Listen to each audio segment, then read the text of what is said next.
இந்திய குடியுரிமை சட்டம் 1955 என்ன சொல்லுதுன்னா, முதல்ல பிறப்பின் அடிப்படையில் இந்திய குடியுரிமை, அதாவது இந்தியாவில் பிறந்த குழந்தைகள் அவங்கள பற்றி சொல்கிறது. ஜனவரி 26, 1950 ஜூலை 1, 1987 வரைக்கும் இந்தியாவில் பிறந்த வெளிநாட்டு பெற்றோராக கொண்ட குழந்தைகளுக்கும் இந்திய குடியுரிமை உண்டு. இது ஜனவரி 26, 1950 ஜூலை 1, 1987 வரைக்கும் இந்த நிலைமை. அப்புறம் ஜூலை 1, 1987 டிசம்பர் 3, 2004 வரைக்கும் எப்படின்னா, பெற்றோரில் எவரேனும் ஒருவர் இந்தியராக இருந்தால், அதாவது அம்மாவோ அப்பாவோ இந்தியராக இருந்தால் அவங்களுக்கான குடியுரிமை.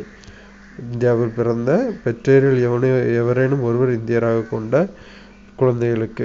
அடுத்தது டிசம்பர் 3, 2004 இது என்ன சொல்லுதுன்னா, பெற்றோரில் எவரேனும் ஒருவர் இந்தியராக இருக்கணும். அட் த சேம் டைம் மற்றொருவர் not to be a illegal மைக்ரண்டாக இருக்கணும். சட்டவிரோதமாக இந்தியாவில் குடியேறியவராக இருக்கக்கூடாது. என்னென்ன இருந்ததுன்னா டிசம்பர் 3, 2004 முதல். இது இந்தியா பிறப்பின் அடிப்படையில் இந்தியாவில் பிறந்த குழந்தைகள். இனிமேல் இந்தியாவில் பிறக்காத குழந்தைகளுக்கு பார்த்தீங்கன்னா வம்சாவளி அடிப்படையில் இந்தியாவில் பிறக்காத குழந்தைகள் ஜனவரி 26, 1950 முதல்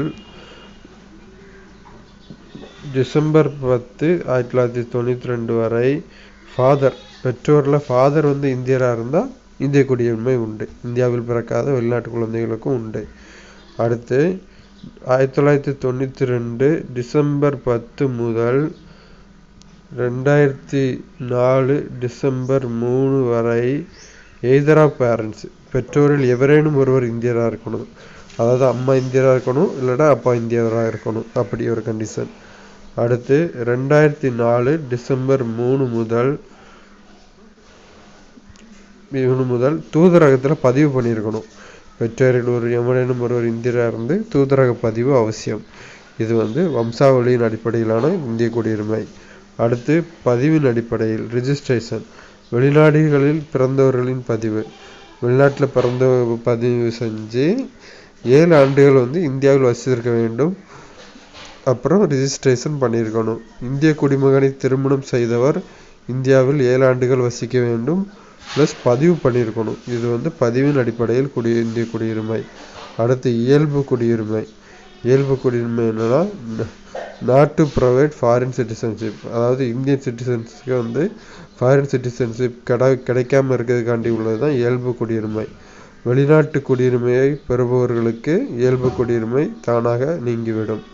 8வது அட்டவணையில் உள்ள 22 மொழிகளில் ஏதேனும் ஒரு மொழி தெரிந்தவராக இருக்க வேண்டும், அல்லது கலை, இலக்கியம் போன்ற ஏதேனும் ஒரு பிரிவுகளில் புலமை பெற்றவராக இருக்க வேண்டும், நல்ல அறிவு உள்ளவர்களாக இருக்க வேண்டும், சமுதாய அக்கறை உள்ளவர்களாக இருக்க வேண்டும். எக்ஸாம்பிளுக்கு நெல்சன் மண்டேலா மற்றும் அன்னை தெரசா. நெல்சன் மண்டேலா அந்த கண்ட்ரியும் நம்மளோட இந்தியன் சிட்டிசன்ஷிப்பை இந்தியர்களுக்கு குடியுரிமை கொடுக்கணும். ஸோ தென்னாப்பிரிக்காவை சேர்ந்த நெல்சன் மண்டேலா அவர்களுக்கும் செக்கோஸ்லோவேகியாவில் பிறந்த அன்னை தெரசா அவங்களுக்கும் இயல்பு குடியுரிமை வழங்கப்பட்டிருக்கு.